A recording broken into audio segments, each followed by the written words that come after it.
Buenas noches. Hoy,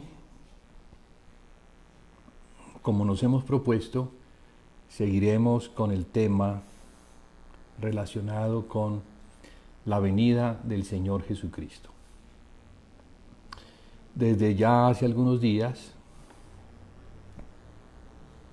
nos propusimos hablar sobre profecía y esta profecía relacionada con la venida del Salvador.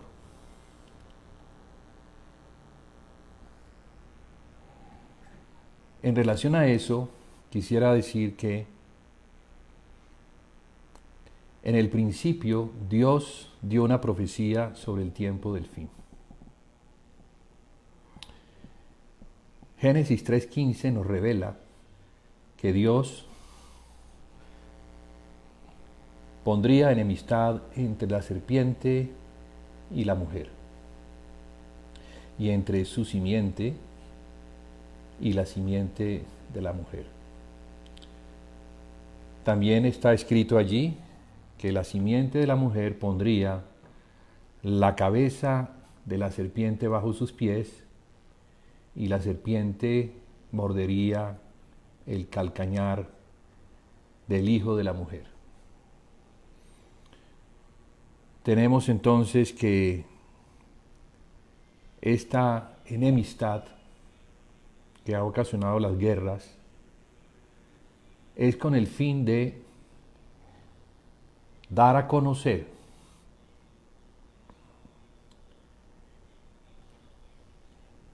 y resolver de una vez por siempre la disputa que se ha dado desde siempre, desde el principio de los siglos. Apocalipsis, quien es el último libro de la Biblia, nos muestra cómo será el cumplimiento de esta profecía. Tenemos pues que la estructura sobre la cual se edifica la profecía de Apocalipsis, porque Apocalipsis es una profecía, y se nos insta a leer y a oír las palabras de esa profecía, porque el tiempo está cerca. Dice que es bienaventurado, o son bienaventurados los que oyen y leen las palabras de esta profecía.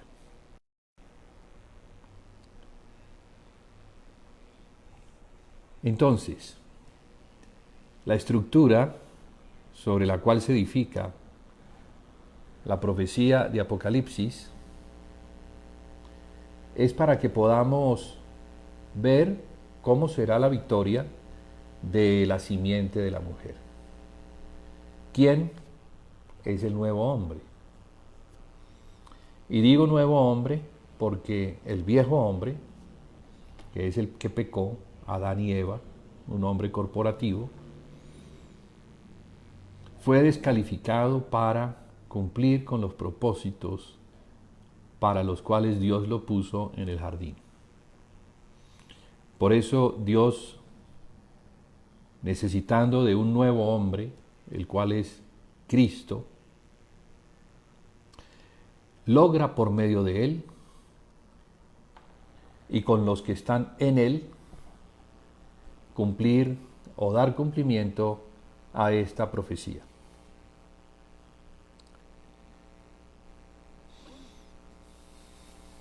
Entonces veremos cómo este nuevo hombre, esta simiente de la mujer, daría fin o cumpliría con este propósito que Dios determinó desde el principio. Que la simiente de la mujer pusiera la cabeza de Satanás bajo sus pies. Está hablando de derrotarlo.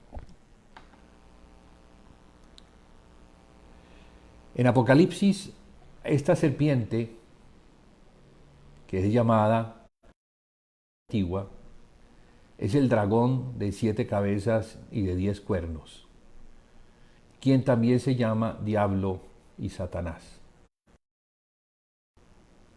se nos muestra en el capítulo 12 y allí encontramos cómo esta serpiente o dragón se va a enfrentar a la mujer, o más bien estaría atenta para devorar al hijo de la mujer. Allí vemos a la mujer con dolores de parto a punto de dar a luz. Vemos también al dragón de 7 cabezas, atento para devorar al hijo de la mujer tan pronto como naciese.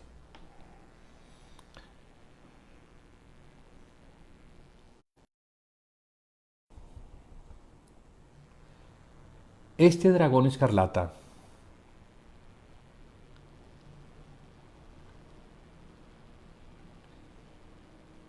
se valdrá del falso profeta, así nos lo muestra Apocalipsis 13, para preparar el camino para la manifestación de la bestia, la simiente de la serpiente, llamado en las Escrituras, en Tesalonicenses, el hombre de pecado, el hijo de iniquidad. Para que una vez se haya manifestado, vaya a hacer guerra contra los santos y los vencerá. Entonces, si podríamos resumir en un compacto el libro de Apocalipsis, podríamos decir que es la victoria de Cristo y su iglesia sobre la serpiente, pero también sobre la simiente de esa serpiente que es la bestia, junto con su falso profeta. En esta profecía también veremos cómo la mujer, quien es Israel, terminará beneficiándose por la derrota que se le propinará a la serpiente y a su descendencia. Aquí vemos aspectos más corporativos que individuales. En el principio teníamos a Adán y teníamos a Eva, un hombre corporativo. En el tiempo de ahora tenemos a Cristo y a la iglesia, el nuevo hombre, también corporativo. No podríamos mirar a Cristo independiente de su cuerpo, así como nosotros no podríamos tener un cuerpo sin tener una cabeza, ni una cabeza sin tener un cuerpo, así entonces es Cristo. Por eso en estos asuntos del tiempo del fin o del tiempo postrero en el que nos encontramos, llamado así después de la resurrección, vamos a ver los asuntos de una manera diferente. Al hombre tendremos que mirarlo de una manera corporativa. La unción que antes era sobre individuos, después de la resurrección, ha sido de una manera corporativa. Antes la unción era para los reyes, para los profetas y para los sacerdotes, pero después de la resurrección y desde el tiempo de Pentecostés, la unción ha sido corporativa. Esto nos muestra entonces que incluso cuando se nos habla de los 2 testigos en el capítulo 11, no se nos está hablando de 2 individuos, sino que se nos está hablando de 2 hombres corporativos. Cuando hablamos del hombre corporativo, debemos entenderlo como la iglesia, o sea, Cristo con su cuerpo. Ese es el hombre corporativo, que Apocalipsis nos muestra como un candelero. Entonces, estos aspectos que son básicos nos ayudan a estructurar nuestra manera de pensar a fin de tener una mejor comprensión de Apocalipsis y del propósito de este libro. Tan importante, pues nos muestra todo lo que el Señor Jesucristo haría por medio de su iglesia a fin de darle cumplimiento a ese plan o propósito que Dios tiene de derrotar a la serpiente.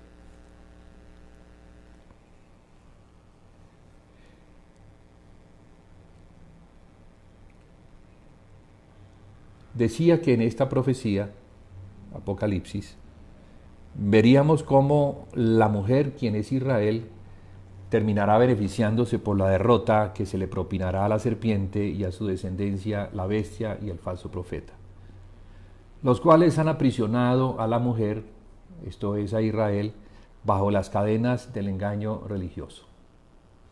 Hasta el día de hoy, Israel como nación, no hablo del remanente que han visto, de los que el Espíritu les ha revelado que Jesús es el Hijo de Dios y el Mesías, sino que hablo de la nación de Israel como una entidad también corporativa, compuesta de las 12 tribus de Israel, el patriarca Israel. Esa nación, como las demás naciones, a quienes se les predicó el Evangelio y de donde se tomó pueblo para invocar el nombre del Señor, esto es la iglesia, esta nación ha quedado para el final. Y es porque es necesario que el Señor Jesucristo logre la madurez necesaria para que la iglesia, al tener la estatura del varón perfecto, cumpla con ese propósito. Es importante saber que sin este marco profético, llamémoslo así, nos perderíamos en la multitud de visiones que Juan describe a fin de aclarar los detalles, pues Apocalipsis está compuesta de muchas visiones, pero todas esas visiones están entrelazadas y cumplen con el propósito de mostrarnos los aspectos particulares. Entonces, en Apocalipsis veremos a la iglesia de Jesucristo luchando contra los enemigos que quieren impedir que el cuerpo de Cristo llegue a la madurez del varón perfecto. O sea, a la madurez de Cristo, a la estatura de Cristo.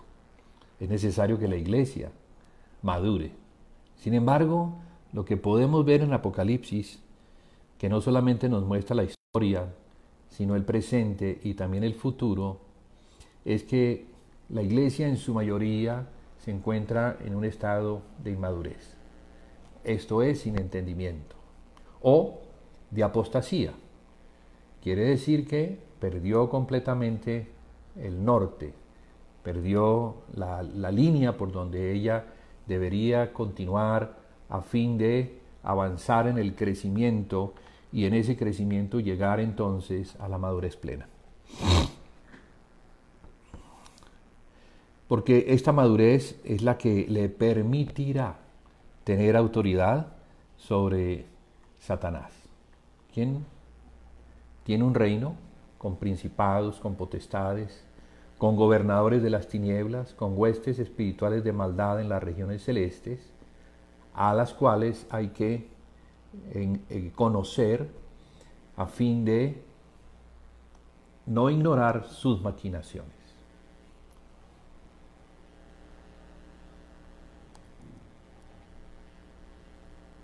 En Apocalipsis veremos a la simiente de la serpiente usando a los falsos profetas. Perdón, a la simiente, a la serpiente, a Satanás, usando los falsos profetas como armas de engaño que a la postre iban a generar la apostasía de la iglesia en un gran número de siervos de Dios que al perder la fe, esto es el conocimiento de aquellas cosas que los apóstoles les enseñaron a guardar, no las pudieron cumplir por, ya bien sea, o por ignorancia o porque decidieron hacer otras cosas. Pero también veremos a un remanente que se mantiene fiel, dando la batalla tanto por la mujer, Israel, como por el resto de la descendencia de ella. Esa descendencia de la mujer que se muestra en Apocalipsis 12 al final, esa descendencia proviene de Cristo. Cristo es la simiente de la mujer. Pero Cristo no se nos manifiesta solo.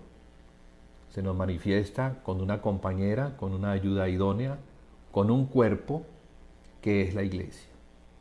Entonces, Apocalipsis nos va a mostrar todo este proceso de ganancias sobre las pérdidas que se dieron en el principio.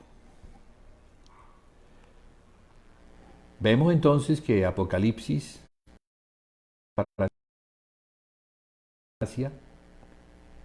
a las cuales Juan les describe con minucioso detalle las cosas que habrían de serle mostradas. En síntesis, este libro es para dar a conocer las cosas que están relacionadas con Cristo, quien es la raíz y el linaje de David, el Cordero que fue inmolado, el cual en su estado de gloria revelará el pasado, el presente y el futuro de su iglesia. Eso es Apocalipsis. Apocalipsis es la revelación que el Padre da de Jesucristo, la cual le es dada al apóstol Juan para que la envíe por medio de cartas a los ángeles que se encuentran en esas 7 iglesias o localidades, las cuales ya hemos mencionado en el pasado, que son la primera, Éfeso, dándonos o mostrándonos de esta manera que habría en la historia unos asuntos que se trataron y que dieron origen a situaciones desencadenantes que traerían una degradación sobre la iglesia. Entonces, Éfeso es la que origina o donde se originan los problemas que nos son mostrados por el mismo Señor Jesucristo cuando le dice al ángel de la iglesia de Éfeso: pero tengo algo contra ti. Y esto lo quiero subrayar porque el no entender esto nos incapacita para comprender lo que es fundamental en cuanto al ministerio de la iglesia en los lugares celestiales. Esto ya lo hemos hablado en las otras charlas que hemos tenido y nos hemos remitido al principio, al origen, cuando la iglesia comenzó a tener una vida y en esa vida hizo la obra que se le había mandado hacer. Entonces encontramos en el libro de los Hechos, que es el que nos muestra las obras o los hechos del Espíritu Santo, dotando a los apóstoles, capacitándolos, ¿sí? Como dijo el Señor Jesucristo: y recibiréis poder cuando haya vosotros el Espíritu Santo y me seréis testigos. Entonces, aquí en el capítulo 1 y en el capítulo 2 se nos muestra la necesidad de ser empoderados, de recibir el poder que viene del Espíritu Santo, el cual acompañaría la obra de los apóstoles tal y como el Señor la mandó a hacer. Esto pues nos indica o nos muestra cómo el Señor ha trabajado. El Señor trabaja con lo pequeño, trabaja con testigos, a los cuales Él les entrega una posta, o un depósito, o un tesoro, o una palabra profética, a fin de que ese que la reciba vaya y se la entregue a otro, y ese a otro, y ese a otro, hasta que se termine la carrera. Esta carrera, ¿cuándo termina? Termina cuando el Señor Jesucristo regrese. Y regrese por su iglesia, la cual se espera que esté en el estado en la que ella comenzó. Entonces, ¿cómo comenzó? El libro de los Hechos nos lo muestra. Nos dice que ellos perseveraban. La palabra perseverancia nos muestra una acción continuada de cosas que le fueron enseñadas, en las cuales la iglesia se mantenía en obediencia. Y esto, bueno, comenzaba en la doctrina de los apóstoles, porque es la base sobre la cual se edifica todo. Sin una base, pues ninguna edificación se podría mantener firme. Entonces, los apóstoles tenían esa comisión o responsabilidad, poner el fundamento para que la iglesia sobreedificara sobre ese fundamento. ¿Y qué sobreedificaba? Bueno, sobreedificaba según lo que estaban recibiendo, una palabra que no solamente traía el entendimiento de las cosas que habría que hacer, sino la capacidad dada por el Espíritu para poder cumplir con aquellas cosas que ellos estaban recibiendo. Esa es la fe. La fe viene con un entendimiento, pero también viene con una capacidad que el Espíritu Santo da a aquellos que quieren. Entonces lo vemos en la comunión de unos con otros. La comunión de unos con otros, que es lo que vemos a continuación, es el resultado de ser obedientes a la palabra que... Bien. Decía que la fe es el entendimiento que se me da de aquellas cosas que Dios quiere que yo conozca, y que cuando yo me muevo en obediencia, el Espíritu Santo acompaña, dándome el poder o la capacidad para cumplir con ese propósito. Entonces, la comunión de unos con otros incluye muchas cosas. Es la vida práctica de iglesia. La vida práctica de iglesia donde los santos, los que están oyendo la doctrina, viven la vida sobrenatural. Viven al Señor, disfrutan al Señor, comen al Señor, y esta comida, que es el pan que descendió del cielo, Cristo, le permite a la iglesia vivir de una manera especial, de una manera celestial. En eso también, bueno, ellos dice que partían el pan todos los días en las casas y comían con alegría y sencillez de corazón.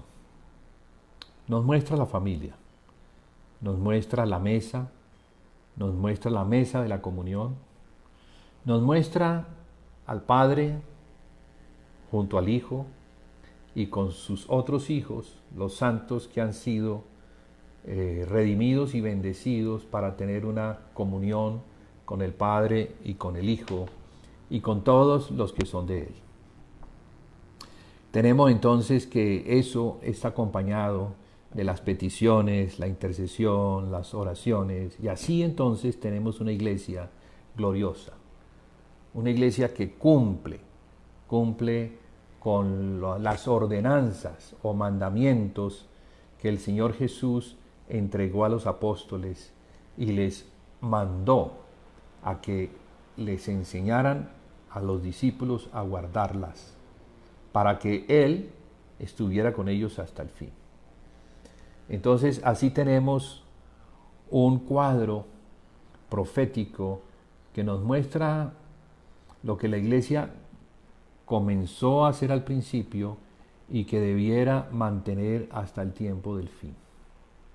Digo todo esto porque esto está relacionado con madurez, y la madurez está relacionada con autoridad, y la autoridad está relacionada con la oración, y la oración está relacionada con todo lo que es necesario para establecer el orden según la voluntad de Dios en la tierra donde los santos posan, mientras que el Señor Jesucristo viene a recogerlos.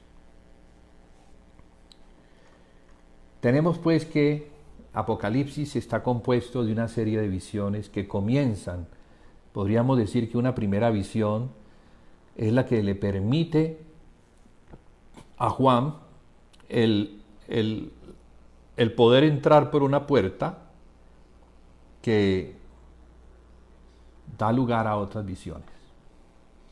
Es como ir entrando a un lugar por una puerta estrecha, pero una vez se entra a ese lugar tiene otras puertas. Y Juan camina a lo largo de ese lugar, entrando por las diferentes puertas que se abren su entendimiento para comprender todo lo pertinente a Apocalipsis. Esa primera visión la encontramos en el capítulo 1 de Apocalipsis, entre los versos 12 y 16. Allí Juan ve al Hijo del Hombre, vestido de una ropa que llegaba hasta los pies,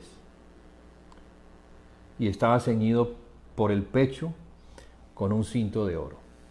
Es la forma como él ve al sumo sacerdote. El sumo sacerdote que tiene una responsabilidad hacia el resto de los sacerdotes, que son mostrados por medio de candeleros. Su cabeza, aquí Juan la ve, con cabellos blancos como la nieve.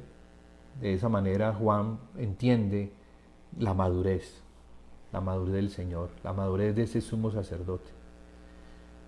Y también ve que tiene ojos como llama de fuego. Sabemos que el fuego sirve para purificar, pero también es como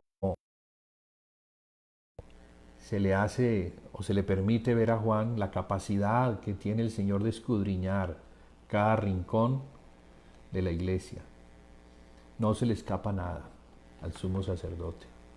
No se le escapa ninguna intención, sea buena o sea mala. El Señor escudriña el corazón de la iglesia.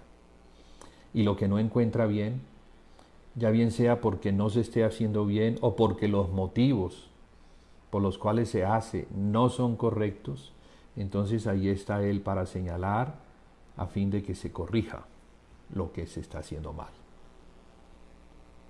Dice que sus pies eran semejantes al bronce bruñido, refulgente como en un horno, y su voz como estruendo de muchas aguas. Esa es la visión que Juan tiene del Hijo del Hombre, de alguien semejante al Hijo del Hombre. Claro, Juan está viendo al Señor Jesús en gloria, en los lugares celestiales. También ve que en su diestra tiene 7 estrellas y que de su boca salía una espada aguda de 2 filos. Esta espada nos habla de la palabra, porque Él es el verbo de Dios, porque Él es la palabra. Dios habla y habla por medio de su Hijo. Todo lo que Dios habló, habla y hablará, lo hace por medio de aquel que es el verbo. Aquel que le conoce las intimidades del Padre. Tiene comunión con el Padre y conoce sus secretos. Y cuando el Padre quiere hablar, habla por medio de Él. También dice que vio su rostro como el sol cuando resplandece en su fuerza. Entonces Juan en el Espíritu estaba viendo al Señor glorificado de esta manera, como el sol.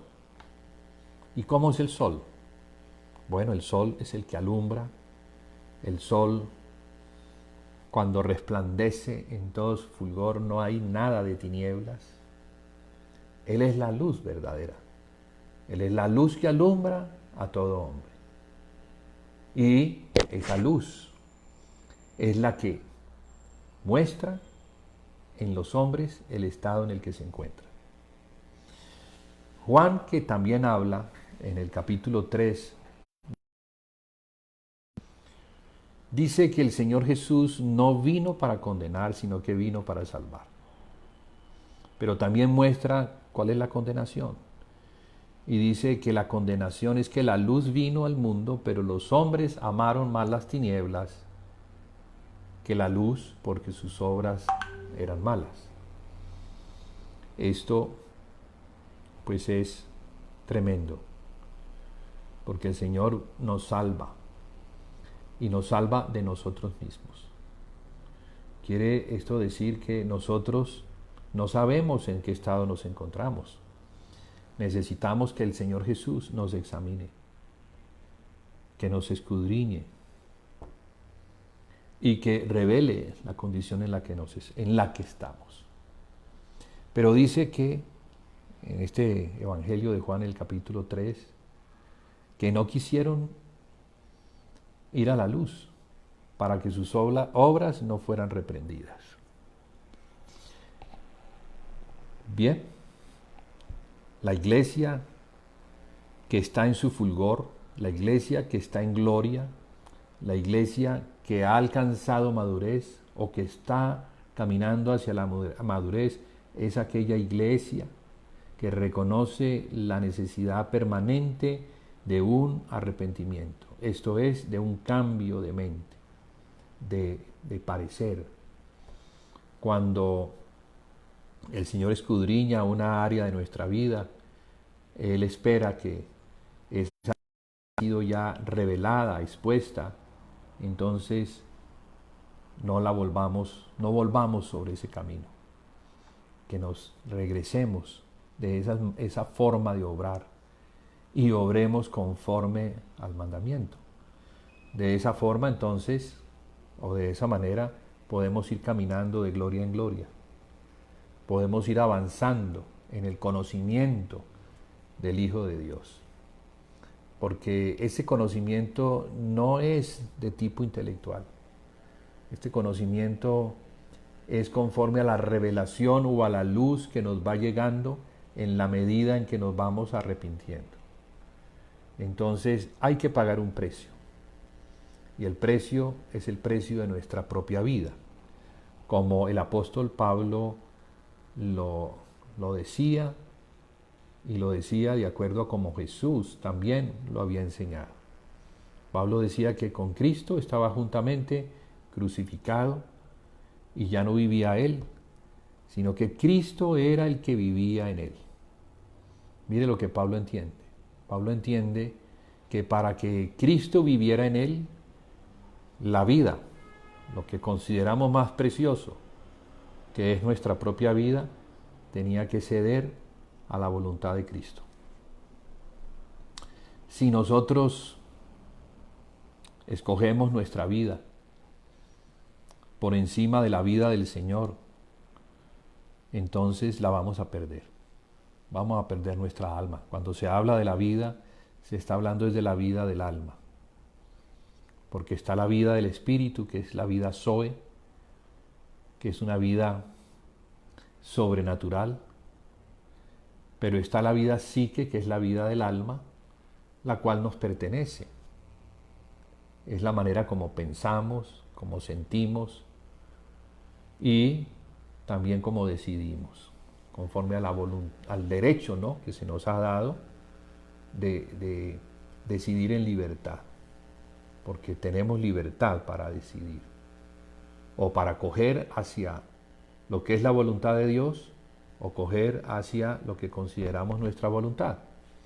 Claro, nuestra voluntad es nuestro mayor tesoro, el cual es que se cumpla lo que yo quiero, pero no lo que Él quiere. Pero cuando nos enfrentamos al Señor Jesús, quien no solamente es el Salvador, sino el Señor, entonces para que Él pueda salvar nuestras vidas, debemos someter nuestro señorío, lo que llamamos señorío, al señorío de la voluntad de Cristo.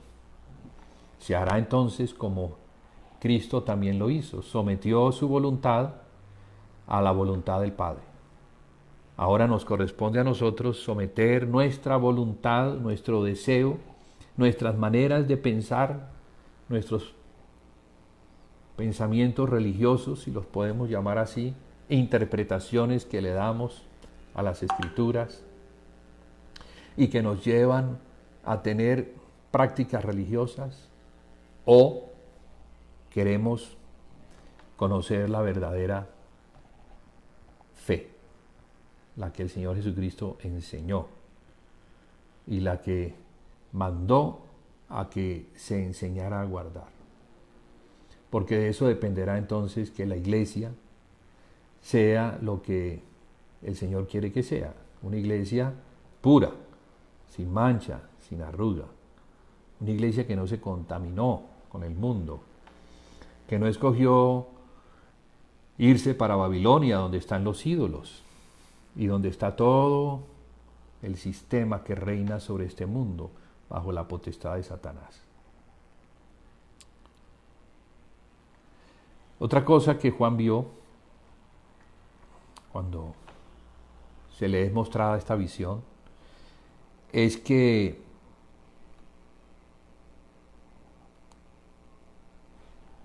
el Señor, este sacerdote, se paseaba en medio de 7 candeleros. Esa es la visión inicial. Al Hijo del Hombre paseándose en medio de 7 candeleros.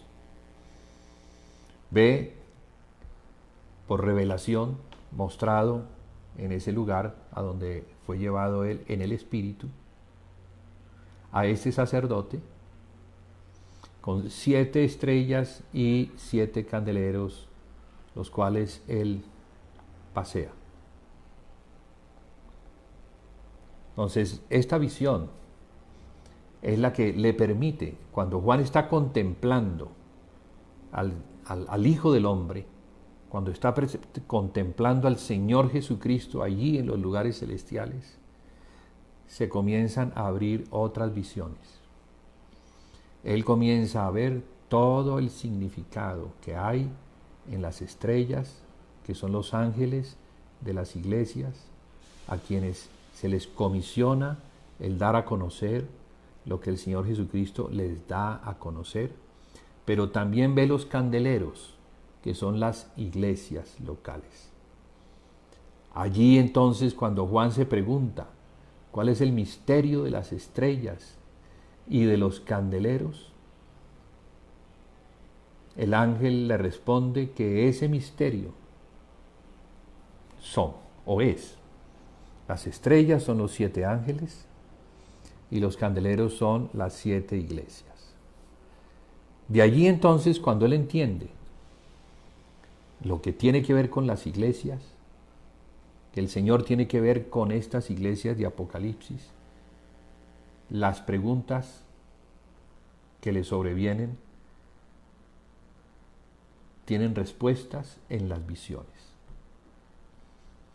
Entonces, lo primero que podría yo decir que Juan comienza a ver en relación a los candeleros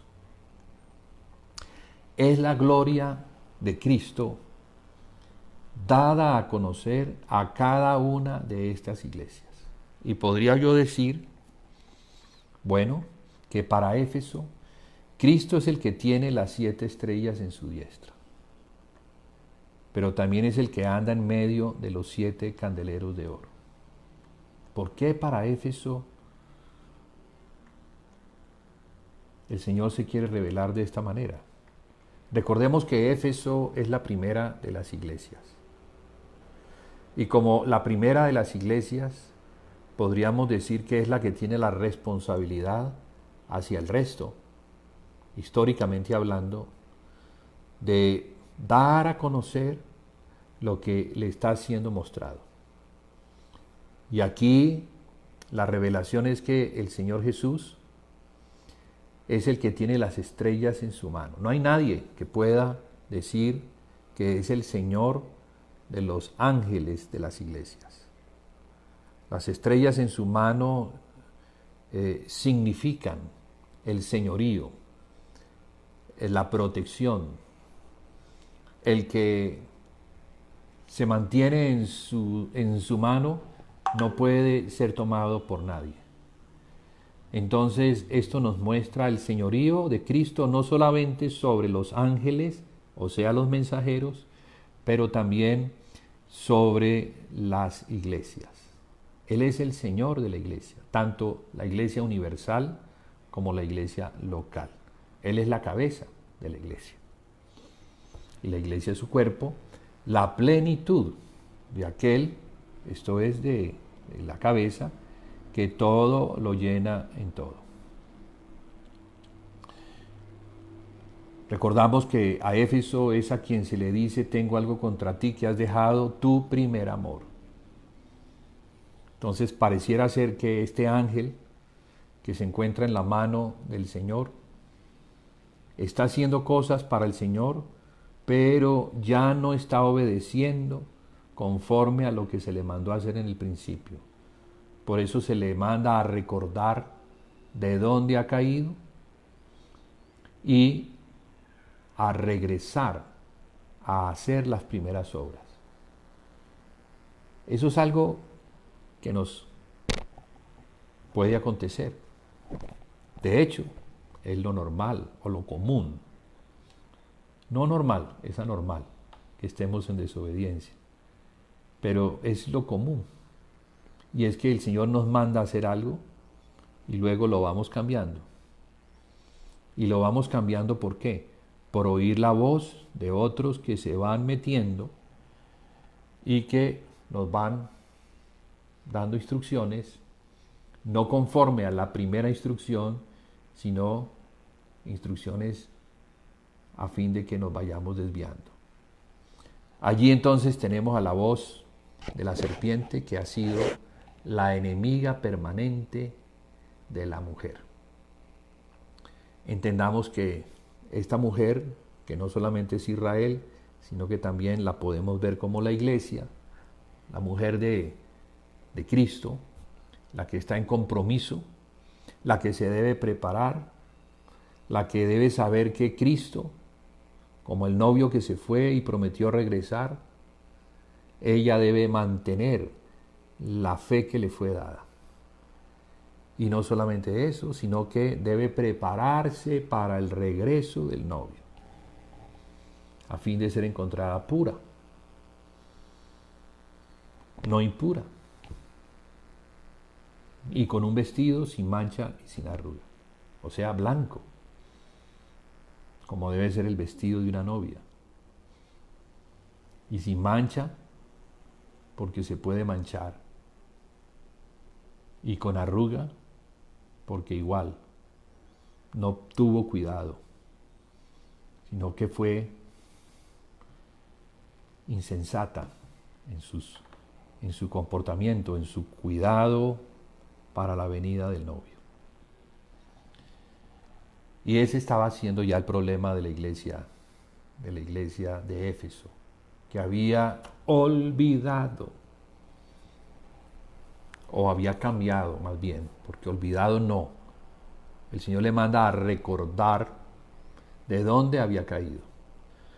Lo que quiere decir que Éfeso todavía tenía en la memoria aquellas cosas que se le habían enseñado a hacer, pero ya no las estaba haciendo.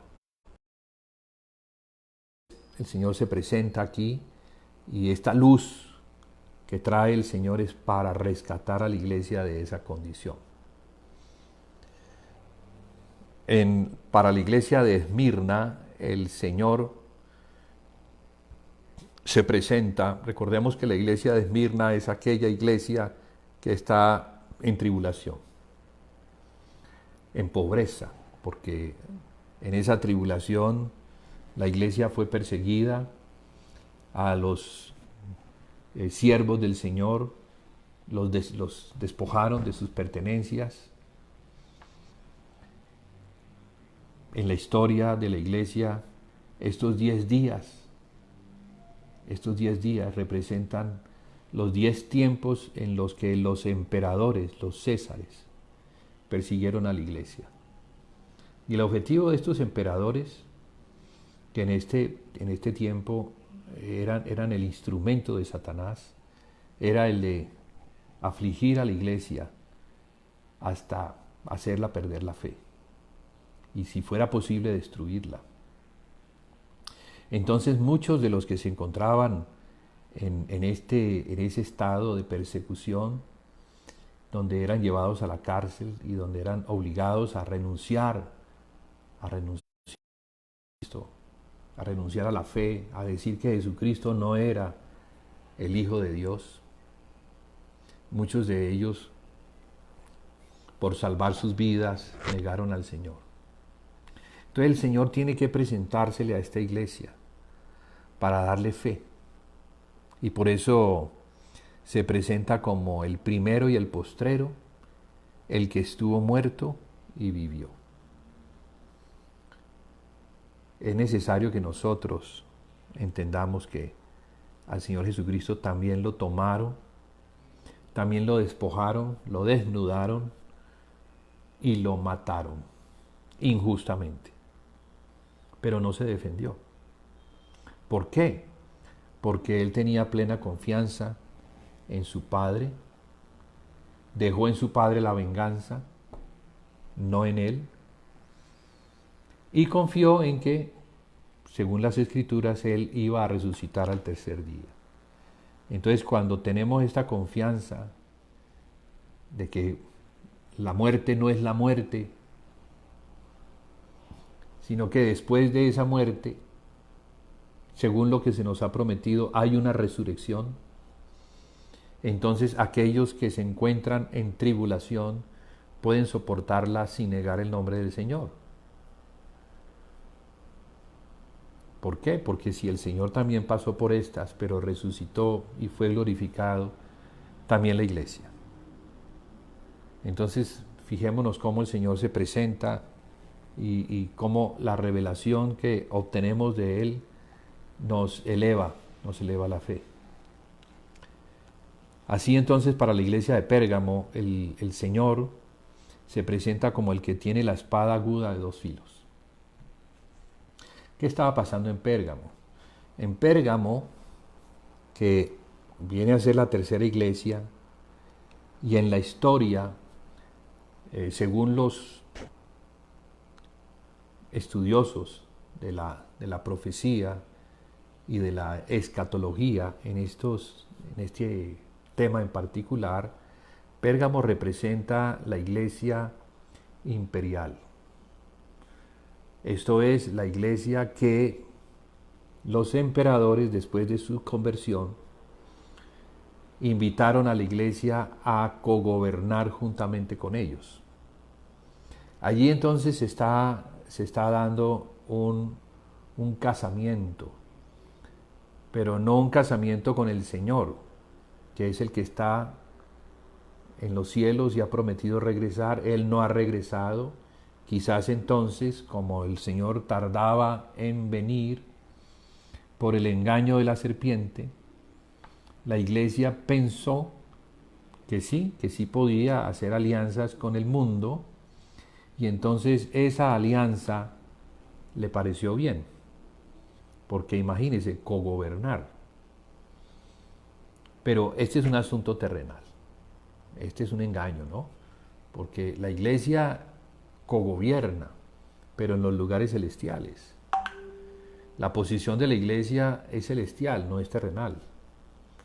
Entonces todo lo que se diga acerca de tener privilegios con el mundo, de buscar posiciones para poder ejercer una mejor posición sobre el mundo, no está en el corazón de Cristo, quien enseñó que su reino no era de este mundo.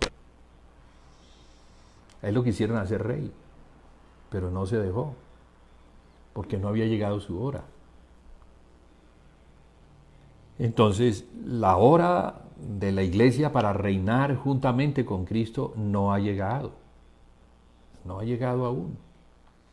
Entonces, pretender tener posiciones en los tronos de la tierra es algo que nos muestra un estado de decadencia, de degradación similar al de Pérgamo. La palabra Pérgamo significa muy casado, y nos muestra eso precisamente, no casado, no muy casado con el Señor, sino muy casado con lo mundano y con los poderes que gobiernan sobre el mundo.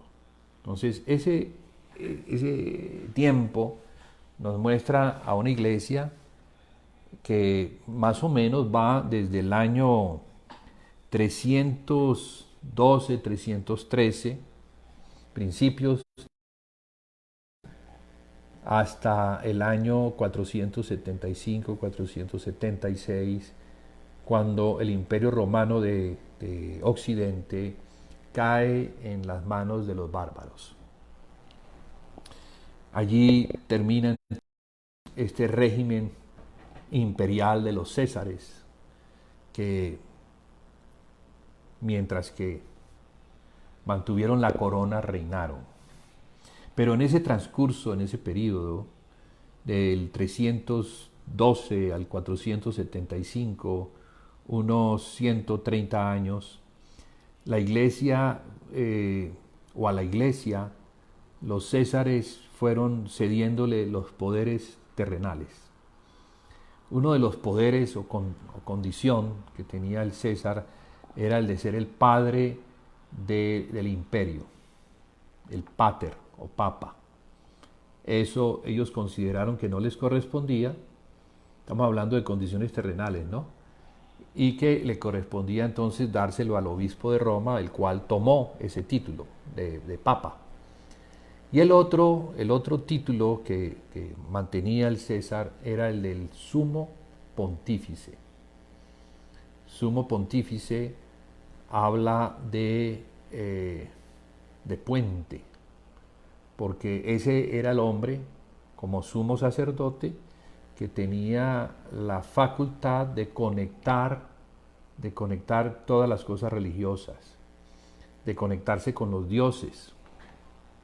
Y de esa manera entonces, en ese lazo o vínculo religioso, este hombre tenía una dignidad sacerdotal. Vemos entonces que estas dos dignidades, una política como papa y otra sacerdotal como sumo pontífice, le fueron entregadas al obispo de Roma. Y como la iglesia ya estaba en ese estado de degradación, ella recibió estas cosas con honor y las ha conservado hasta el día de hoy, porque es lo que vemos en la iglesia de Tiatira.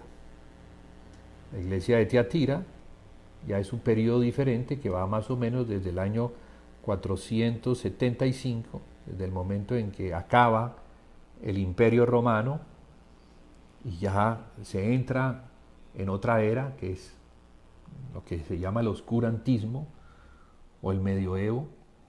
Allí la iglesia tuvo una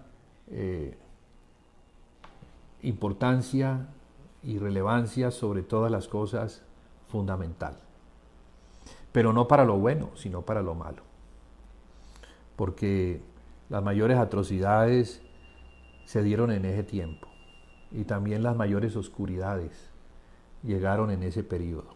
Tanto es así que se le llama oscurantismo. A la iglesia de Tiatira el Señor le menciona al ángel de la iglesia que tiene algo contra él, y es que tolera a una mujer que se dice profetisa y le da el nombre de Jezabel. Y esto pues para que nosotros vayamos a las escrituras y busquemos en el libro de los reyes quién fue Jezabel, para que entendamos cuál es el estado espiritual que se estaba dando en la iglesia de Tiatira. Porque aquí ya no estamos hablando de una mujer de carne, que fue pues una reina casada con el rey Acab de Israel, en un tiempo de apostasía.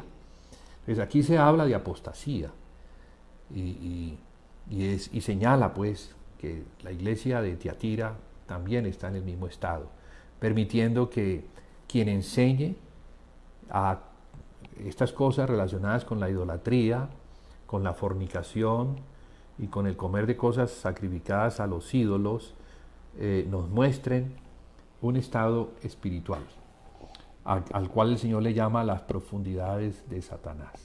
Entonces fíjese ya en la degradación que viene desde que el Señor dice, recuerda dónde has caído, a dónde va la cosa. Y va ya hacia llegar a las profundidades mismas de lo que Satanás, por medio de Isabel, quiere enseñarle a los siervos Ya no es Jesús el que enseña, ya no es la palabra la que se enseña, ya no son las perseverancias las que se deben hacer en el Espíritu, ahora es una obra completamente de la carne. Entonces a Tiatira, fíjese cómo se le presenta el Señor. Se le presenta como el Hijo de Dios, el que tiene ojos como llama de fuego y pies semejantes al bronce bruñido, como el Hijo de Dios.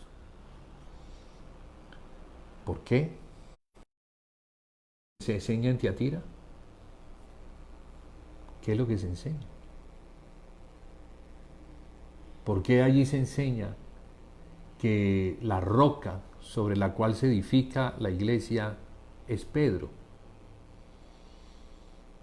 Cuando Jesús nunca dijo eso. Jesús dijo que sobre la roca, o sea, sobre la confesión de Pedro, se edificaría la iglesia. ¿Y cuál es la confesión de Pedro? Tú eres el Cristo, el Hijo del Dios viviente. Aquí entonces el Señor Jesús está presentando a esta iglesia como el Hijo de Dios, como el Cristo, como el Mesías, porque es sobre Cristo y no sobre un hombre que se edifica la iglesia. Bueno, esas son las enseñanzas de Tiatira, las que han llevado a todos los que le siguen, a los que siguen las enseñanzas de Jezabel por el camino de la apostasía y de la perdición. A ellos el Señor les dice, a los que siguen esta doctrina, que les ha dado tiempo para arrepentirse, pero no se han querido arrepentir. Entonces nos muestra que el Señor no quiere que nadie se pierda y por eso da tiempo. Y mientras que da tiempo, Él envía profetas, así como lo hizo con Israel. El Señor no quería que Israel se perdiera. Y por eso envió profetas que anunciaban los juicios que vendrían por no arrepentirse. Pues así como aconteció con Israel, y estoy hablando de la división, pero luego del subreino del norte, que fue tomado por los asirios y prácticamente se perdieron. Se perdieron porque ese reino no volvió a ser, se perdió por completo. Los que fueron tomados nunca regresaron, el reino se perdió. ¿Por qué? Porque no se arrepintieron. Entonces Tiatira, donde se habla de Jezabel, Jezabel era una mujer casada con el rey de Israel, y el rey del subreino de Israel, del norte, en un estado de apostasía. El Señor entonces le ha dado tiempo a esta iglesia, muchos años. Todo esto viene desde el año 475, o sea que más o menos 1500 años de desvío, de apostasía, de enseñar lo que no es, las obras de la carne. No se enseñan lo que es vivir en el Espíritu, confiar en el Señor, conocer la palabra, vivir la palabra, la comunión de unos con otros, que es el resultado de la doctrina de los apóstoles. Eso ya no. Entonces todo se perdió, todo se distorsionó, todo vino a ser no conforme a la instrucción apostólica, sino conforme a la doctrina de Jezabel. Bueno, eso entonces es el estado progresivo de una degradación mostrado en Tiatira. La iglesia que le continúa es la iglesia de Sardis, a la cual el Señor se le presenta como el que tiene los 7 espíritus de Dios y las 7 estrellas.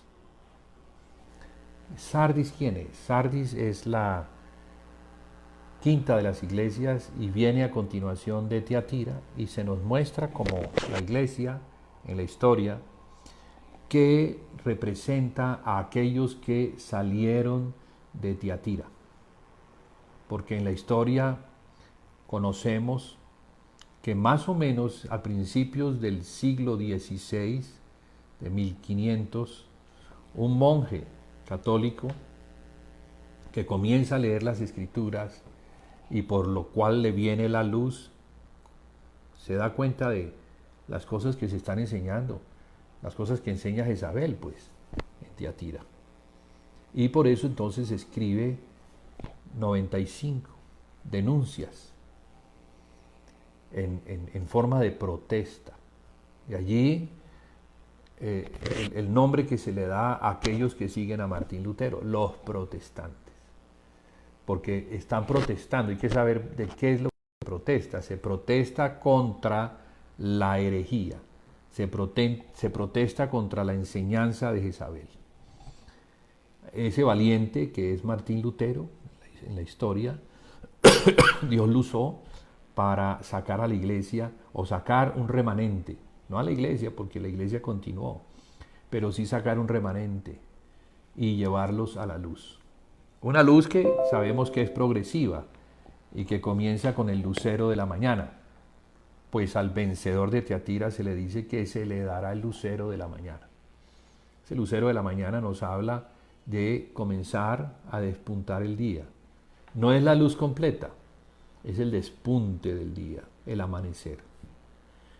Y ese es el estado, digámoslo así, de la iglesia de Sardis, a quien el Señor entonces aquí se le presenta como el que tiene los 7 espíritus de Dios y las 7 estrellas. Algo muy parecido a la presentación que él le hace a la iglesia de Éfeso, cuando dice que tiene las 7 estrellas en su diestra y anda en medio de los 7 candeleros, pero aquí son los 7 espíritus de Dios. O sea, el que está lleno del Espíritu Santo. Jesús es el que tiene toda la verdad. Pero ¿por qué se presenta así? Bueno, porque el problema de Sardis, que tiene que ver con el protestantismo, son las divisiones. Divisiones que se dan porque como se está recobrando lo que se perdió, en ese proceso de recobrar lo que se perdió, algunos al tomar estas verdades se conformaron en denominaciones. Denominaciones que hacían énfasis en las verdades recobradas, por ejemplo, el bautismo de infantes, que era algo que la Iglesia Católica practicaba. Ellos recobraron esto, vieron que era necesario que el bautismo fuera el resultado de la confesión de fe de que Jesús es el Hijo de Dios. Y un niño recién nacido pues no tiene la facultad para dar esa confesión. A duras penas si ve, porque es un niño de días. No ve, no habla, no entiende, no reconoce ni a sus padres. De modo que el bautismo no es lo que salva a una persona, ni es el que añade a una persona a la iglesia, como se pretendía hacer. No, el bautismo está relacionado con la fe que salva, que es la fe en Jesús. Por eso los apóstoles bautizaban a los que creían, a los que se añadían, porque habían sido bautizados en el nombre de Jesús para perdón de pecados y recibían el Espíritu Santo. Y bueno, como el Señor es el que tiene los 7 espíritus, es el que tiene la plenitud, a quien debemos buscar es al Señor Jesús. El problema era con la iglesia, que buscaba más a los hombres, así como estaba sucediendo con la iglesia de Corintio, a la cual el apóstol Pablo les escribe que ellos están en división, que ellos son carnales, ellos no comprenden, ellos se van detrás de hombres como si Cristo estuviera dividido. Y entonces unos decían que eran de Pablo, otros decían que eran de Apolos, otros decían que eran de Cefas, y otros decían, no, nosotros no somos de ningún hombre, nosotros somos de Cristo. Entonces son los extremos, ¿no?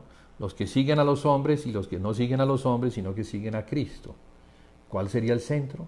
Debemos seguir a Cristo, pero en los hombres que Él ha establecido para que esos hombres me lleven a Cristo. eran los apóstoles. Los apóstoles no venían a atraer gente hacia ellos, sino que venían a llevar a la gente hacia el Señor Jesucristo. Y de esa manera tenemos una iglesia unida en aquel que es la cabeza, Cristo. Pero las iglesias que siguen, énfasis, carismas, personalidades, hombres que tienen algo, a quien Dios les ha dado algo, ellas van a terminar divididas del cuerpo de Cristo. Entonces, aquí el Señor se presenta como el que es la plenitud. Él es la plenitud, a Él es el que hay que buscar. Él es la cabeza, como se le dice a la iglesia de Éfeso, hasta que lleguemos a la unidad de la fe y del conocimiento del Hijo de Dios, a la estatura del varón perfecto, a la plenitud de Cristo. Sí, porque es a la plenitud de Cristo a donde la iglesia tiene que llegar, no a la plenitud de un hombre. Un hombre nunca tendrá la plenitud, un hombre nunca tendrá los 7 espíritus. A los hombres se les entrega algo, a unos el Señor los constituye apóstoles, a otros profetas, a otros evangelistas, a otros pastores y maestros, pero ellos en su conjunto lo que hacen es perfeccionar a los santos para que los santos, según lo que reciben de estos hombres, edifiquen el cuerpo de Cristo. Vemos que lo que la Escritura dice es muy diferente. Hay que edificar el cuerpo de Cristo y para eso se necesitan hombres. Y esos hombres son dones de Cristo. No son hombres como si fueran Dios, sino que ahí miramos 5 ministerios, no miramos un solo ministerio que es el que edifica, no. Son 5. Y cada uno de ellos tiene algo en particular. La plenitud no está en cada uno de ellos. La plenitud está en el Señor. Y el Señor es el que reparte con el Espíritu Santo que envió, para que cada uno reciba según lo que el Espíritu Santo reparte a cada quien. Y allí entonces vemos como Pablo escribe en el capítulo 12, que podríamos decir que es una revelación de la iglesia, como debe ser la iglesia y no como ellos la entienden.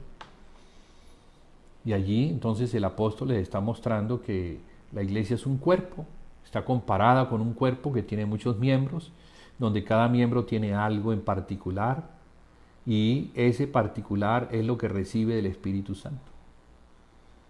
El único que tiene la plenitud es la cabeza, pero nosotros dependemos de la cabeza. Somos muchos, pero dependemos de la cabeza.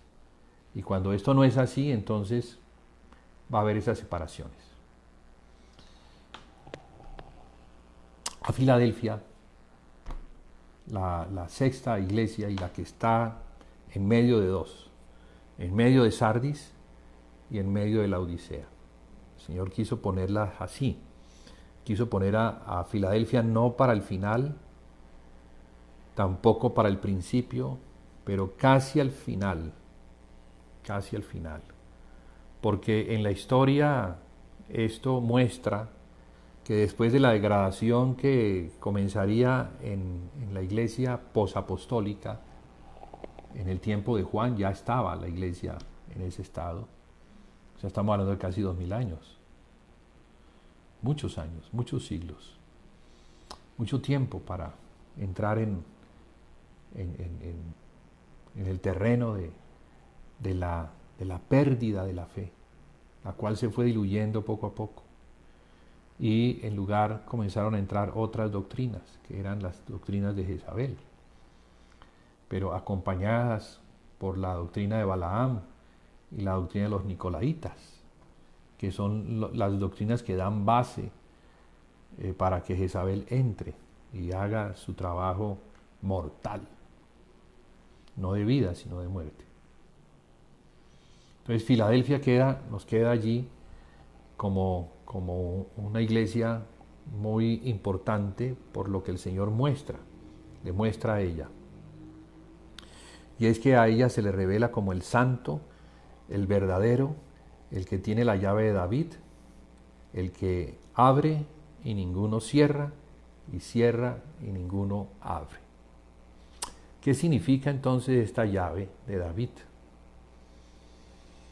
Y una puerta.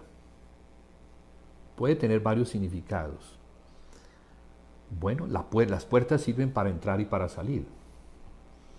Pero cuando se cierran, impiden que la gente entre, pero también las personas que están adentro puedan salir. Puede hablarnos de revelación, de entendimiento.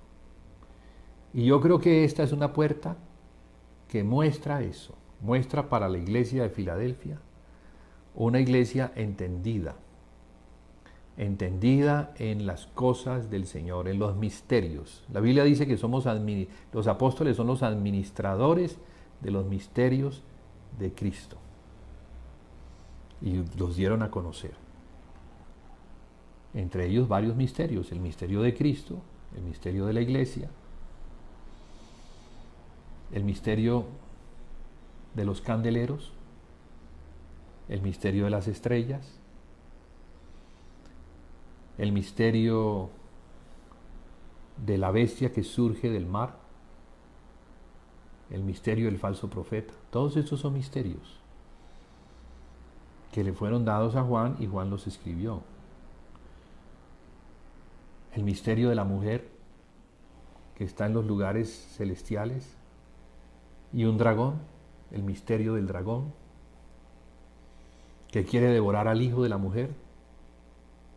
El misterio de los candeleros, ya revelado desde el principio, pero vuelve a aparecer en el capítulo 11, 2 candeleros que son 2 olivos.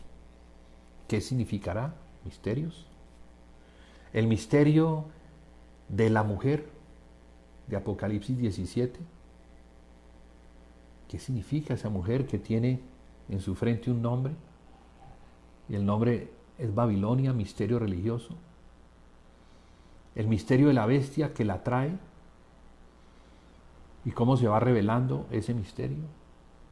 Muchos misterios. Muchos misterios que debemos conocer. Pero el conocimiento de esos misterios es si se nos abre la puerta para poder entrar a tener entendimiento. Entonces es por la revelación que el Señor nos da de sí mismo, todo procede de Él, que nosotros podemos comprender las otras cosas, empezando por la iglesia. Recordemos a Pedro dando respuesta a la pregunta del Señor Jesús: ¿qué dicen los hombres acerca de quién soy yo? Cristo, el Hijo del Dios viviente. A lo que Jesús dice: bienaventurado eres, porque eso no te lo reveló ni sangre ni carne, sino mi Padre que está en los cielos. Entonces, la revelación procede de Dios. La revelación que debemos tener de Cristo, del Hijo del Hombre, procede de Dios. Si Dios no la da, no vamos a poder entender quién es Él. Vamos a verlo en carne, pero no vamos a verlo como el Hijo de Dios, como el Mesías o el Cristo, sobre lo cual el Señor dice: edificaré mi iglesia. Entonces la iglesia procede o es el resultado del misterio revelado que Dios da de su Hijo. Por eso entonces Apocalipsis tiene que ver es con el misterio, lo que a Juan se le revela acerca de este sumo sacerdote, pero ya en los lugares celestiales, a quien Juan ve como el cordero que fue inmolado, pero también lo ve como la raíz y el linaje de David. O sea que Juan está viendo que él es el Mesías, pero también el cordero que fue inmolado, el que murió por Israel y por el mundo entero, el que viene a dar su vida para que el estado espiritual en el que se encuentra su pueblo se resuelva. Él no vino a darles un reino natural, Él vino a introducirlos en el reino de su Padre. Él dijo: mi reino no es de este mundo. Entonces, como el reino de Jesús no es de este mundo, el cual está bajo la potestad de Satanás, aunque a Él sí se le ha dado reino y vendrá en la gloria sentado en el trono de su gloria, a establecer el reino que se ha ganado. Sí, porque lo tomó. Y lo tomó como un vencedor, como un valiente, en la cruz del Calvario. Allí Él venció. Y tiene ahora derecho, como el Hijo del Hombre, a ser el Señor de señores y el Rey de reyes. El Rey de reyes y el Señor de señores. Entonces Filadelfia, tenemos a Filadelfia, esta iglesia tan importante dentro de las 7. El santo, el verdadero, el que tiene la llave de David. Entonces, ¿por qué de David? ¿Qué tenía David? ¿Y por qué está relacionado con la iglesia de Filadelfia? Bueno, si vamos a Hechos capítulo 15, vamos a ver un asunto que está relacionado con David. Y es algo que se está discutiendo en relación a los gentiles que se estaban convirtiendo al Señor. Los judaizantes decían que a los gentiles que se convertían al Señor había que circuncidarlos y había que enviarlos a estudiar a Moisés, a practicar las obras de la ley para que pudieran ser salvos. Pablo decía que no. Pablo entendía que la salvación no es por el cumplimiento de las obras de la ley, sino que la salvación es por gracia y se recibe por la fe. Y que se debe continuar en la fe que enseñó Jesucristo. Esto se estaba discutiendo, no había como en esa discusión una salida hasta que Santiago o Jacobo recuerda una palabra que está escrita y esa palabra está relacionada con el tabernáculo de David. Entonces ahora él entiende lo que se dice, que vendría un tiempo, que era el que estaban viviendo, donde el tabernáculo de David sería restaurado. ¿Y sería restaurado para qué? Para que los gentiles invoquen el nombre de Dios. ¿Y por qué el tabernáculo de David? Bueno, el tabernáculo de David no es el tabernáculo de Moisés. Sabemos que el tabernáculo de Moisés tenía puertas que restringían la entrada y que no se podía llegar al arca, que se encontraba cerrada. Ningún hombre podía entrar por causa del pecado. Pero David había tenido una revelación y había llevado el arca, la había sacado del lugar donde se encontraba y se la había llevado para Jerusalén, la había puesto sobre el monte de Sión y la cubría con una tienda. Y lo curioso es que no edificó un tabernáculo como el de David, como el de Moisés, con restricciones, con el atrio, con el lugar santo, con el lugar santísimo, sino que el arca estaba abierta, estaba expuesta, y todos entraban y no pasaba nada. Pero ¿quiénes entraban? Entraban tanto gentiles como pueblo de Israel. O sea que proféticamente el Señor nos estaba mostrando con este tabernáculo que los gentiles podían venir a adorar juntamente con los hebreos sin las restricciones de la ley. Y eso fue lo que dio luz para que comprendieran en ese concilio, porque se estaba tratando de llegar a un acuerdo, qué hacer con los gentiles que se estaban convirtiendo. A lo que Pedro también había dicho, mire, cuando yo estuve en la casa de Cornelio, yo todo lo que hice fue predicar el Evangelio. Y cuando prediqué el Evangelio, o mientras estaba predicando el Evangelio, el Espíritu Santo descendió y confirmó los corazones de ellos. ¿Cómo supimos que estaban confirmados? Porque hablaban en lenguas y glorificaban a Dios de la misma manera que nosotros. Entonces, en un solo momento, el Espíritu Santo confirmó que ellos también eran pueblo, que les había dotado, por la fe, los había dotado del Espíritu Santo. Qué tremendo eso. Porque fíjese, ¿cuál es el problema de las iglesias? De estas iglesias de Apocalipsis. ¿Por qué cayeron? ¿Qué era lo que estaba sucediendo con ellos? ¿Por qué cayeron de ese lugar? ¿Qué fue lo que sucedió? otro evangelio. Comenzaron a huir de otro Jesús.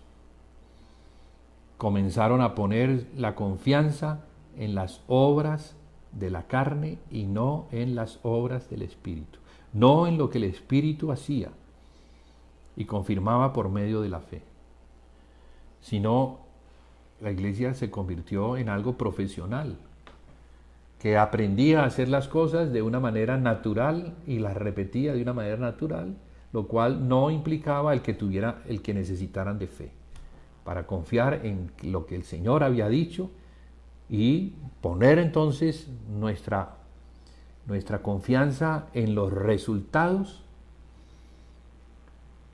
conforme a lo que el Señor, o poner nuestra confianza en el Señor para que los resultados vinieran no por nuestra capacidad, no por nuestra naturalidad, porque la iglesia se profesionalizó. La iglesia no es de profesionales, la iglesia es de sacerdotes que confían en el Señor todos los días. Nuestra confianza no está puesta en nosotros, nuestra confianza debe estar puesta en el Señor, en lo que Él dijo que haría, si nosotros guardábamos su palabra, y que dijo que estaría con nosotros hasta el fin. Entonces, Filadelfia tiene eso. Filadelfia es una iglesia gentil, no es una iglesia judía. Gentil, a ella también se le da, por lo que Cristo hizo en la cruz, la facultad de entrar en el lugar santísimo por medio de la fe, porque es por gracia y no por obras. Y aunque eso es algo que conocemos, no es algo que practicamos. No es algo que practicamos. Todo nuestro servicio al Señor tiene que estar fundamentado sobre la fe en Jesucristo. Y en todo momento tenemos que poner al Señor Jesucristo en primer plano. No debemos confiar en nosotros, no debemos confiar ni en lo que hacemos, ni en lo que cantamos, ni en lo que predicamos, ni cómo lo hacemos. No, siempre debemos tener temor de qué es lo que vamos a hacer, porque de nosotros no sale nada que sea bueno ni agradable a Dios, a menos de que provenga del Señor Jesús. Entonces Filadelfia tiene eso, es una iglesia que tiene poca fuerza. Y por cuanto tiene poca fuerza no puede abrir, pero el Señor le abre. Y esto pues puede indicar eso, la revelación, el poder, todo lo que procede de Cristo para la iglesia. Entonces es volver otra vez a ese lugar de autoridad, pero no una autoridad que nos tomamos en la inteligencia natural, sino la autoridad que proviene de Cristo. Y que proviene de Cristo y se manifiesta también en la iglesia, que es su cuerpo. Por eso a esta iglesia se le promete, hay una promesa para ella. Y es que por cuanto ha guardado la palabra de su paciencia, fíjese, paciencia habla de fe, porque la fe es la esperanza de lo que se espera. La fe no es algo instantáneo, no, la fe no es algo que yo sé que viene mañana, no, la fe demanda paciencia. El que cree sabe que viene, porque Dios ha dicho que viene. Entonces guardar esa palabra de su paciencia o de la esperanza es el que ha guardado la fe en el Señor Jesús, el que confía plenamente en las palabras del Señor Jesús.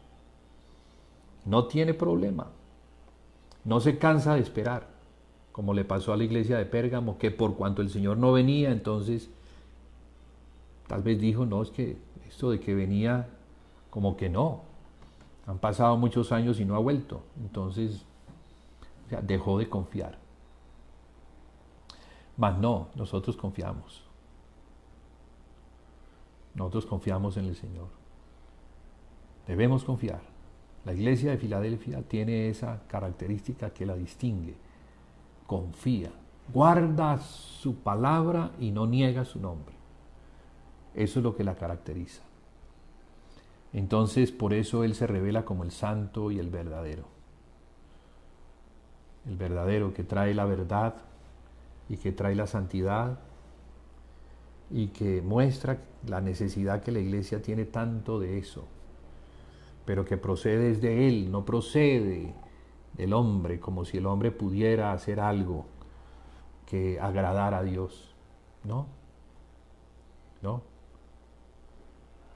A toda hora tenemos que desconfiar de nosotros mismos. A toda hora, en todo momento, en todo segundo. Si nos desconectamos del Señor, entonces ya no estamos hablando de parte del Señor, sino hablando de parte de nosotros. Esto es una confianza plena, permanente, constante, que trae mucha libertad, entre otras. Porque ya no te paras sobre ti mismo, sino que te paras sobre Cristo, sobre esa roca, sobre esa base, sobre la que se edifica una iglesia que fluye en el poder de Cristo, porque esa iglesia cree en Él, confía en lo que Él dice. De modo que el Señor dice cómo debemos hacer y lo que no debemos hacer.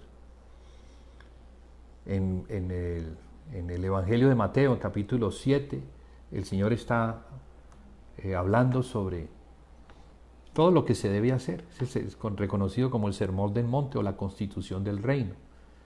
Capítulo 5, 6, 7 y al final del capítulo 7, al final, entonces él habla de que de los falsos maestros, de los falsos profetas, porque vendrían falsos profetas. Pero también dice que él compararía a la iglesia, compararía a aquellos que son fieles, a los que confían en él y no en los que confían en los hombres, con una casa edificada sobre la roca. ¿Por qué? Porque ellos son los que oyen y hacen su palabra. Eso es muy importante. No solamente oír, sino hacer conforme a lo que estamos oyendo. Esa es la iglesia, esa es la casa, edificada sobre Cristo. Porque también dice que aquellos que oyen y no hacen, o sea, podemos estar oyendo y no haciendo, seríamos como una casa edificada sobre la arena. O sea, no sobre Cristo, sino sobre el hombre mismo. Porque recordemos que el hombre es inestable. El hombre cambia. Cambia porque en él no está la verdad plena. Pero en Cristo sí. Cristo es confiable. Su palabra es la verdad. Y quien guarda su palabra y que significa la cree y la cumple, porque esto de guardar tiene que ver con memorizar, y memorizar tiene que ver con esas palabras que oyes y meditas en ellas al punto que ya están firmemente arraigadas en tu corazón. Y lo que está guardado en tu corazón es lo que te lleva a la vida. De toda cosa guardada guarda tu corazón porque de él mana la vida. Entonces, si queremos que la vida que emane de nuestro corazón sea una vida santa, entonces tenemos que tener la palabra de Dios guardada en el corazón. A Cristo mismo, que es la palabra de Dios. Entonces, si Cristo mora en nuestro corazón, mora porque se ha establecido, se ha arraigado, tenemos un cimiento firme para vivir, para tener una expresión que sea justa. Esa es la iglesia de Filadelfia. La iglesia de Filadelfia es aquella que no se mueve de donde fue establecida en Cristo. Lo que pasó con Éfeso, sí, recuerda dónde has caído, apostasía. Y luego viene la degradación. Pero Filadelfia entonces representa a la iglesia parada sobre el fundamento. Y ¿cuál es como el galardón que se le podría dar a una iglesia así? Que se le abre una puerta. Puede tener derecho a accesar a donde otros no tienen derecho. Y ese acceso es un acceso que se recibe por gracia, no por obra, no es porque lo merezcamos, no lo merecemos, es una gracia que el Señor le da a aquellos que confían en Él. Entonces la confianza en Cristo nos va a permitir tener accesos a esos lugares donde otros no pueden entrar. Como dice el apóstol Pablo en la primera carta a los Corintios, en el capítulo 2, las cosas que ojo no vio, ni que oído oyó, ni que han subido al corazón, son las que Dios ha reservado para los que le aman. Está hablando de la revelación, que el hombre natural no puede recibir, porque las cosas espirituales se disciernen espiritualmente, y el hombre natural, para el hombre natural son locura. Entonces, hermanos, aquí tenemos, son las 8:30, ya tenemos 1 hora y media de compartir. Hemos llegado a una partecita de la iglesia de Filadelfia haciendo un resumen para poder entender todo lo que ha ocurrido a lo largo de la historia, del tiempo, empezando por la necesidad que la iglesia tiene de levantarse en la fe a fin de que pueda ser ese testigo que enfrente en el tiempo de la prueba, enfrente al sistema que se va a levantar contra Cristo y contra los que siguen al Cordero. Estamos entrando, yo creo que en ese tiempo, pero tendremos entonces la madurez para entender o para saber cómo enfrentar y confrontar a la bestia apocalíptica. De eso se trata. De eso se trata Apocalipsis. Es la batalla, es la conclusión de Génesis 3:15 que se nos muestra en Apocalipsis 12, donde la mujer va, estando en dolores de parto, va a dar a luz el hijo varón. Ese hijo varón, bueno, es la simiente de la mujer, pero como yo lo veo, no es Jesús el que nació hace 2000 años, sino el que resucitó. Porque el que nació hace 2000 años murió en la cruz, pero luego resucitó y en su resurrección ahora tiene un pueblo que le sigue. Tiene un cuerpo que es la iglesia. Él es la cabeza de ese cuerpo. Entonces no solamente Él venció, sino que Él está enseñándole ahora a esta mujer, está enseñándole cómo derrotar a la serpiente o a Satanás, llamado el diablo o Satanás, como Él lo hizo. Como Él lo hizo. Él lo derrotó primero en obediencia, haciendo la voluntad y negándose a todo y aún menospreciando sus vidas hasta la muerte. Apocalipsis 12, que ellos vencieron. Está hablando de ellos, no está hablando de Él lo venció, sino ellos lo vencieron y lo vencieron con la sangre del Cordero. Está hablando de la importancia que tiene para ellos el saber que no es por ellos, sino que es por la sangre, o sea, por la posición que tienen. Apocalipsis 1 comienza diciendo que es por la sangre del Cordero que ellos han sido reyes y sacerdotes para Dios. Entonces nos habla de autoridad, de una posición sacerdotal en los lugares espirituales, en Cristo, donde la iglesia debe estar sentada. Pero también dice que es por la palabra del testimonio de ellos. Quiere decir que es una fe que ellos han vivido, que ellos tienen para dar, para hablar, para testimoniar, porque ese testimonio es el testimonio de los testigos, hablando del poder de Cristo, y también porque tiene que ver con el testimonio, menospreciaron sus vidas hasta la muerte. De modo que este ya es la madurez, este es el hijo varón corporativo que tiene la estatura del varón perfecto y que está en la estatura o la condición de Cristo, que entregó finalmente su vida en la cruz. Estos entregarán sus vidas en el ministerio, que rendirán al Señor Jesús, y serán muertos, serán matados por la bestia que sube del abismo, pero dice también que a los 3 días ellos iban a resucitar. Entonces tenemos unos paralelos entre la vida de Jesús, su vida, su vida santa, su servicio a Dios, su muerte en la cruz, su resurrección, su glorificación y todo lo que representó eso para la iglesia.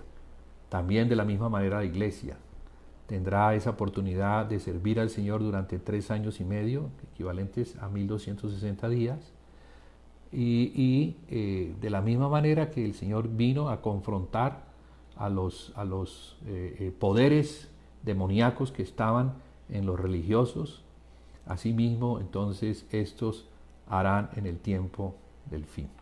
Vamos a dejar allí, son las 8:36, les agradezco el haber estado acompañándome, en el acompañamiento siento fortaleza de parte del Señor.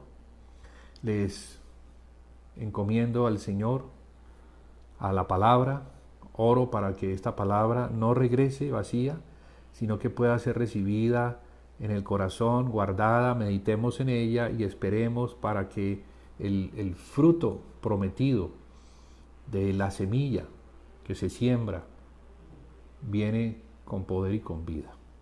Buenas noches, mis hermanos. El Señor les guarde.